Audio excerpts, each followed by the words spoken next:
Dog lovers, आज मैं आपको बताऊंगा बहुत इस तरह की मेरे पास कमेंट्स आ रहे थे कि सर क्या जो पारो बीमारी है, जो पारो वायरस जो डिजीज़ होती है डॉग के अंदर, क्या वह एक डॉग से दूसरे डॉग के संपर्क में आने से फैलती है या अफवाह है।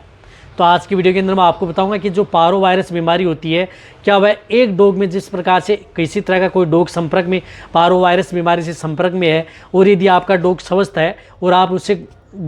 जिस प्रकार से टहलाने के लिए लेकर के जाते हैं, लेकिन कोई पारो वायरस युक्त डॉग यदि वहाँ पर है या स्ट्रीट डॉग है, यदि वो आपस में संपर्क में हो जाते हैं या यदि अदर जो डॉग है उसके साथ में यदि वह आपका डॉग है वह संपर्क में आ जाए, तो क्या आपके डॉग को में भी ये फैल सकती है या नहीं फैल सकती। आज की वीडियो के अंदर मैं शॉर्ट में बताऊंगा। इस चैनल पर जितने मेरे डॉग लवर्स हैं, इस चैनल पर भी नए आए हैं या पहली बार जुड़े हैं तो पहली बार चैनल को सब्सक्राइब कर लें, साथ में बेल आइकन ऑल वाला ऑप्शन दबाएं। आपको पता है कि चैनल पर सही जानकारी के साथ वीडियो दी जाती है। देखो, पारो वायरस एक वायरल डिजीज होती है जो कि डॉग के लिए सबसे ज़्यादा खतरनाक होती है। इसमें डॉग की मृत्यु दर बहुत ज़्यादा होती है जब तक यदि आप अपने डॉग को सही समय पर यदि आप ट्रीटमेंट नहीं करवाते हैं या डॉग की इम्यूनिटी नहीं बढ़ाते हैं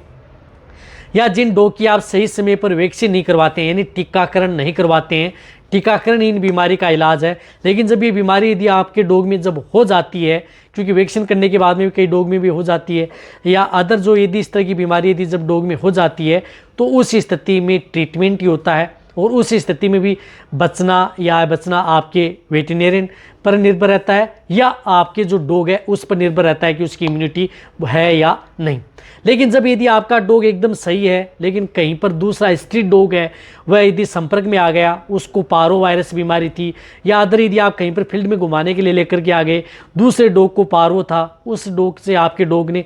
संपर्क में आ गया, तो क्या फैल सकता है। 100% ये बीमारी एक से दूसरे डॉग के अंदर फैल जाती है और बहुत ही ज़्यादा खतरनाक रूप लेती है जब एक डॉग से दूसरे डॉग के अंदर, क्योंकि वायरस है तो वायरस आपको पता ही कि एक से दूसरे में संपर्क में आता है, तो संपर्क में आता है तो जिससे दूसरा डॉग यदि ग्रसित होता है तो उसके लिए और भी खतरनाक ये बीमारी साबित हो सकती है। तो कभी भी यदि आप जो पारो वायरस बीमारी है इसको आप जो कोई भी यदि डॉग यदि वायरस से ग्रसित होता है तो उस डॉग से संपर्क में न आए, उससे दूरी बना कर रखें। यदि आपका डॉग यदि उस डॉग की इस प्रकार से यूरिन है या उसकी पोटी है वो भी चाट लेता है या उसकी जो लार पड़ी हुई है उसको भी यदि चाट लेता है तो आपके डॉग के अंदर ये बीमारी फैल जाती है और आपका डॉग इस बीमारी से ग्रसित हो जाता है। तो बार बार इस तरह कमेंट्स कर रहे थे, तो आज की वीडियो में आप समझ में आ गया होगा कि चाहे आपका डॉग उसकी लार कोई जैसे आपका दूसरा डॉग इस बीमारी से ग्रसित था, वह पोटी करके गया या वह कहीं पर लार छोड़ करके गया या यदि कहीं पर कुछ इस तरह की दिक्कतें या उसे डायरेक्ट संपर्क में आ गया तो ये बीमारी 100% आपके डॉग में फैल जाती है। तो ये बहुत ही खतरनाक बीमारी है, तो इससे बचाएं। रही बात इस बीमारी का क्या इलाज है, जो इसी चैनल पर डिटेल से वीडियो बनी हुई है। छोटे पपी में हो जाता है तो क्या इलाज करना चाहिए, बड़े डॉग के अंदर हो जाता है तो कैसे इलाज करना चाहिए, रही बात इस बीमारी के क्या सिम्टम्स हैं, जो इसी चैनल पर वीडियो बनी हुई है, तो आप वह भी आप जा करके देख सकते हैं। तो ये वीडियो जितना हो सकता है अपने डॉग लवर्स हैं उनके साथ शेयर करें। इसी तरह से आप मेरी वीडियो देखते रहें। थैंक्स।